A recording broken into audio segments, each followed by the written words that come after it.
Hey guys, in this video we are taking a look at the quickest exterior detail you can possibly do in your detailing business, why it's so profitable, and I'm showing some products that are all new that cannot be revealed yet because they're not quite to the market, but one product in particular is unlike anything I've seen yet.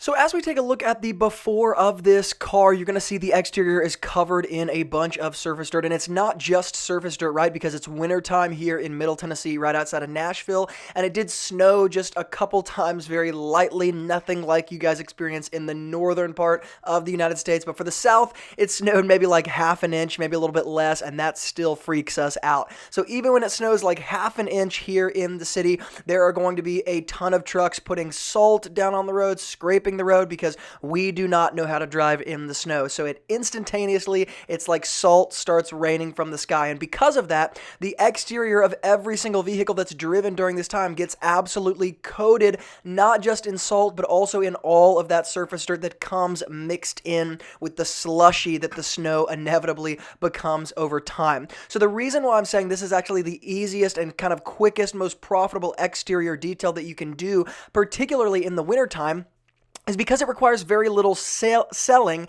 and kind of communicating to a customer as far as the value proposition. People naturally see that this is actually something they want after the snow during the wintertime, making sure the exterior, the paint is being protected from the salt and all of that sort of stuff. I know you guys in the north take advantage of things like this, but of course it's something that just makes obvious sense for us to take advantage of down here in the warmer states as well. It really doesn't drop below maybe like 25 degrees most of the time for Tennessee. In fact, this winter has been pretty warm, to be honest with you. Even the other day, it was like 55, 60 degrees and sunny. So we really don't have a terrible winter. But as far as the products I'm using just for the wheels, tires, and wheel wells section here, I'm using the Knockout Degreaser from Renegade that I dilute about 1-to-1 for this particular job. I normally use Super Clean Full Strength, but economically, I actually get more for my money out of the Knockout Degreaser from Renegade because I can dilute it because it's such a heavily concentrated solution. Then I'm using the Mcguire's Wheel Brightener to, of course, do the inner barrel and the face of the wheel. Now, you'll notice that I'm not actually scrubbing any of the tire or the wheel well. That's because the degreaser itself is so strong that there's just nothing required like that, so I can let it sit for 2 minutes, blast it with my pressure washer, and be done with it. Now, you might notice I am wearing a cheetah print mask in the video screen here, not because that's the mask I prefer, but it was my wife's. I grabbed it real quick, and I put it on because the wheel brightener is fairly strong. Now, comment below if you guys like the cheetah print mask, okay? Now, the chemicals that I'm using from here on out in the video, I actually cannot tell you what they are because they are chemicals that have not yet hit the market, and because of that, this is one of the more fun parts of my job. I get to experiment with them.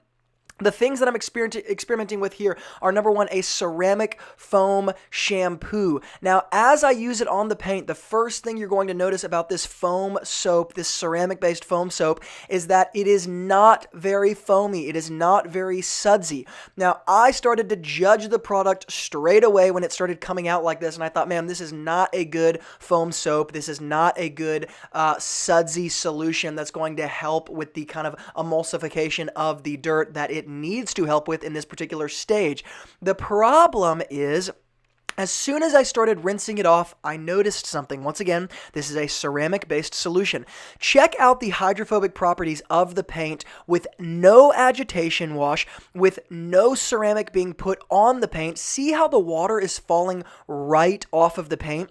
This is what I was talking about when I said I've never used a product like this. I've never seen or had my hands on a product like this that can be sprayed onto the paint in a foam cannon, foam sudsy soap solution, and immediately you experience these crazy hydrophobic properties. I think you can make a strong argument that yes, while there are a lack of suds, because chemically speaking, when you make a base ceramic, it's going to be difficult to get those suds.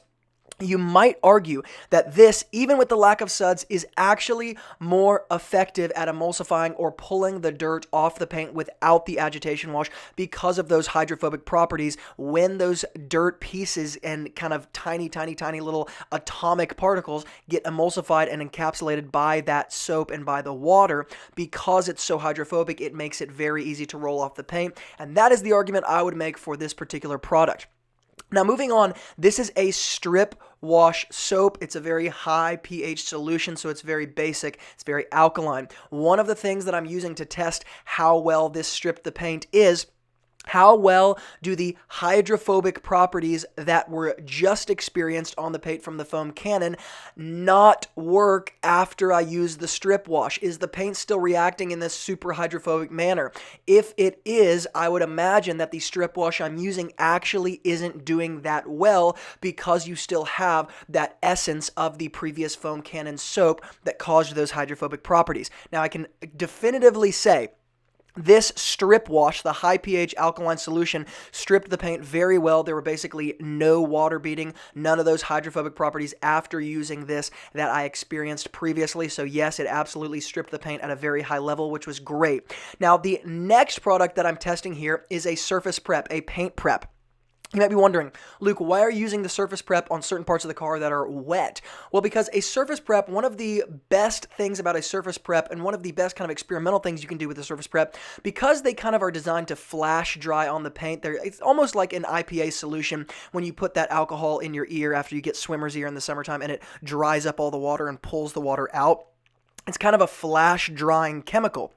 One of the things that I use to test surface preps out to see kind of how well I like the user experience is how quickly they can dry even when mixed with water, which is not the proper way to use it necessarily, but most of this car was dry. I simply mixed it with water on certain areas to see how quickly I could get that to flash dry. It also smelled far better than most of the surface preps that I have used in the past, and yes, it stripped the paint very well because we did some hydrophobic property testing, water beading testing after this, and there was basically no water beading on the paint whatsoever after that strip wash.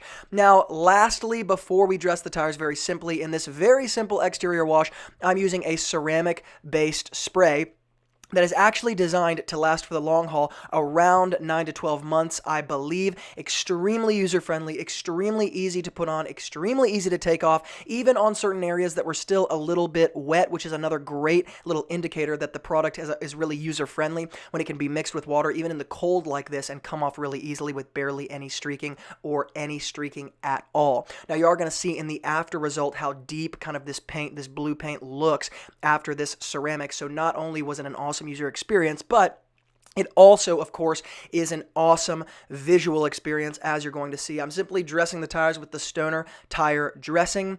Now, let's take a look at the after result here. Now, by the way, guys, if you want to see any of the tools or products that were not in the secret tools and products that I used here, go ahead and go below in the YouTube description box. They'll all be listed out there as well. And make sure you guys grab in the same place my free guide to starting your business for under $500.